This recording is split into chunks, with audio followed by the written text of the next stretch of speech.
What is up, guys? It's the Sound Alchemist, part of One Mind Syndicate, and today I'm back to talk about Warhammer 40K. So recently we've been trying to figure out how the past of Warhammer can influence the future of Warhammer, and I've been talking about The End and the Death Volume 1 and Volume 2, and how the Emperor's apotheosis to becoming a fifth Chaos God, the Dark King, can potentially lead to the end times of Warhammer 40K and usher in the new era of Warhammer 50K. I did a whole revelation on that a few days ago. At the same time, if you don't know what I'm talking about, I did do a The Dark King Explained video, so that kind of explains what the Emperor is becoming, what this fifth Chaos God is, and how that can lead to the end of everything. Now, with that being said, a few years ago, I did give my interpretation and how I believe each faction will usher in this new era of Warhammer 50K, and I also asked you guys if you guys had your own thoughts and ideas as to what will befall the end times of 40K, and one of our subscribers gave us an amazing look into the future revolving around the Emperor's children.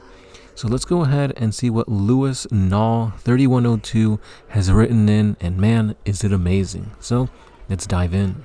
Fulgrim returns, wielding the final crone sword of the Aeldari. He slithers through the galaxy, reuniting the Emperor's children, hunting for something. No, someone. The Aeldari, after getting word that the crone sword has entered real space through espionage, favors owed by some Alpha Legion members, give the Lion directions as to where Fulgrim will be going, an uninhabited world called Solemnness. The Lion and his dark angels battle the Emperor's children in space. The Aeldari arrive in tow to secure the crone sword. Trazian the Infinite then arrives because two Primarchs, Eldar heroes, and others are at his door. There's something here he must collect. During the battle, the Lion is forced to fight a Rangdan Trazian has collected, bringing back terrible memories because of this. The Aeldari's calculations on when Fulgrim is banished were off. This then leads them to find Fulgrim, Fabius Bile, and Noise Marines waiting to ambush them. A battle ensues, and it ends with Yvraine being captured. The Emperor's children usher in a retreat, seeing a losing battle. Trazian makes off with Lucius the Eternal as his newest artifact. A starship approaches the Emperor's children's fleet, and Ahriman of the Thousand Suns boards their flagship, requesting an audience with their Primarch. More accurately, the children who get in his way are turned into rubric marines, unable to feel pleasure. When he's in audience with Fulgrim, he nearly dies, but gives the Primarch an opportunity. Give him Yvraine, help him enter the Black Library, and Fulgrim can do what he wants with the entire Eldar population within the webway. Fulgrim agrees. Fabius and Ahriman then torture Yvraine and develop a friendship as seekers of knowledge. Eventually they get the information on how to reach the Black Library, along with how to cure the rubric marines. After entering the webway, Yvraine manages to send a warning where it is picked up by Eldrad Ulthan. Eldrad warns the Black Council, and all favors are pulled. Vect arrives with the Dark Eldar, the rest of the Aeldari also come in tow, numerous craft worlds arrive, Phoenix Warriors, Grey Knights, and other Space Marines arrive as well. Even some Tau have also come to this battle. The battle is enormous and very devastating, with Aeldari forces being pushed back. Yvraine somehow manages to escape at some point. Magnus the Red arrives after hearing the cure for the rubric has been attained. Towards the end of the siege, the Emperor's children begin to falter, attacking other Aeldari instead of the library. Ahriman, furious, is forced to use all his resources left for one final push. This goes well at first, but Magnus is then confronted by the Phoenix Lords. He kills 3, but then he is ultimately banished back into the warp. Fulgrim fights Segura himself and is also banished, leaving the final sword in the hands of the Aeldari. Ahriman alone finally enters the library he had dreamed of. For 9 hours, he collects any and all knowledge he can. At the end of this 9th hour, he is confronted by Eldrad and Yvraine. Ahriman is forced to retreat after a fight with the two. The information he learns scars him for life as he finally knows the truth. With this truth, he breaks the fourth wall, talking directly to the audience. And there you have it, guys. This was the final end times for Lewis Null's ideas on how the Emperor's Children, the Thousand Sons, and most importantly, the Eldar will all culminate. Now, there are some pretty cool points in here, but I think all in all, I don't see this happening very easily, especially with the whole fourth wall break. Like, that, yeah, that's not going to happen.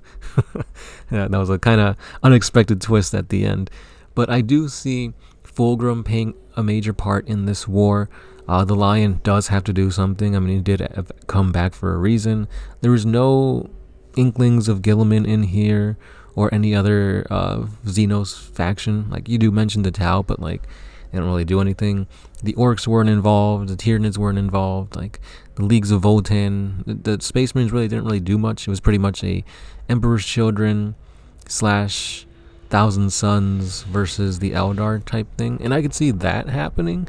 It's really interesting to see the whole rubric side of things, like the whole thirst for knowledge, and how Ahriman can turn like the noise marines into rubric marines, and that's basically devoting them of this excess pleasure they want. I really thought that was a really cool and lore awesome piece that you did there, basically stripping them of everything they want and need. So as awesome as this is, it does sound plausible for the most part until you get about halfway there. Nothing really happening with Abaddon. Obviously, Abaddon has to be a key player in the future of Chaos. And then the whole thing with the Emperor, there wasn't any mention of what that would do. Segura materializing into real space, I don't see that happening because we don't see any of the living Eldar gods materialize. They're always acting through avatars, such as the avatar of Cain, etc. So maybe we'll get like an avatar of Segura.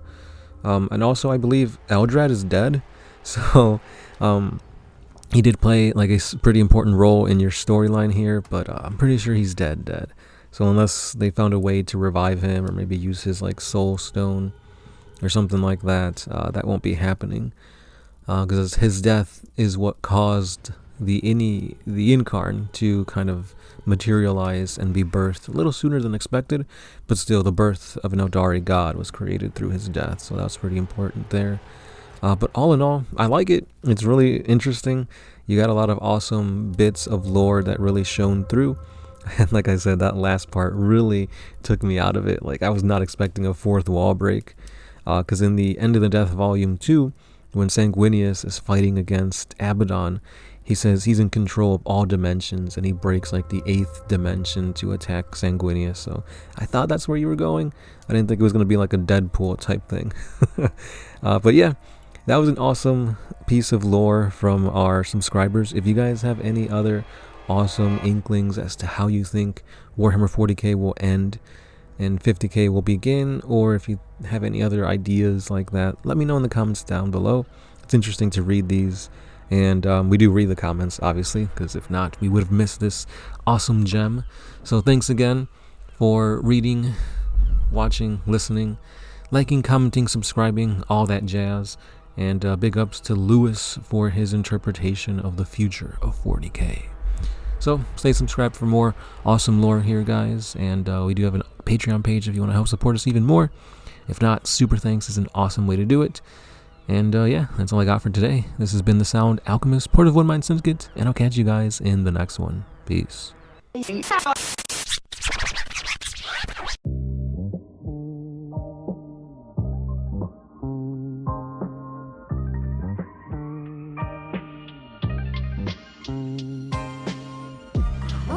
used to put my freedom first in any situation.